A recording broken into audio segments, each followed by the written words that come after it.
क्या सच में एक व्रत किसी इंसान को राक्षस योनि से मुक्त कर सकता है? क्या सिर्फ एक दिन की भक्ति से जीवन बदल सकता है? तो आज हम आपको बताने जा रहे हैं कामदा एकादशी की ऐसी कथा जो प्रेम, विश्वास और भक्ति की ताकत को साबित करती है। हिंदू धर्म में कामदा एकादशी को बहुत खास माना जाता है। यह व्रत चैत्र मास के शुक्ल पक्ष में आता है और कहा जाता है कि यह बड़े से बड़े पाप और शाप को भी खत्म कर सकता है। आइए जानते हैं इसकी कथा।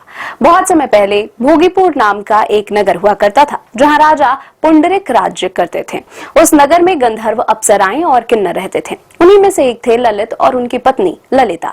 दोनों एक दूसरे से इतना प्रेम करते थे कि एक पल भी अलग रहना मुश्किल था।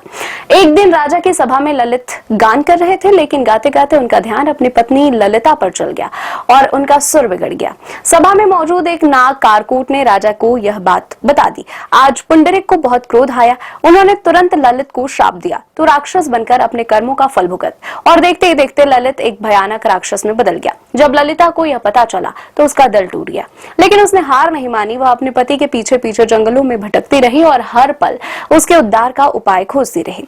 एक दिन वह विंध्याचल पर्वत पहुंची, जहां उसे श्रृंगी ऋषि मिले। ललिता ने रोते हुए अपनी पूरी कहानी बताई और मदद मांगी। ऋषि ने कहा, चैत्र शुक्ल एकादशी यानी कामदा एकादशी का व्रत करो और उसका फल अपने पति को समर्पित कर दो, तुम्हारा पति मुक्त हो जाएगा। ललिता ने पूरी श्रद्धा से व्रत किया और द्वादशी के दिन भगवान से प्रार्थना की, हे प्रभु, इस व्रत का फल मेरे पति को मिल जाए। और चमत्कार हो गया। ललित तुरंत राक्षस योनि से मुक्त होकर अपने असली रूप में आ गए।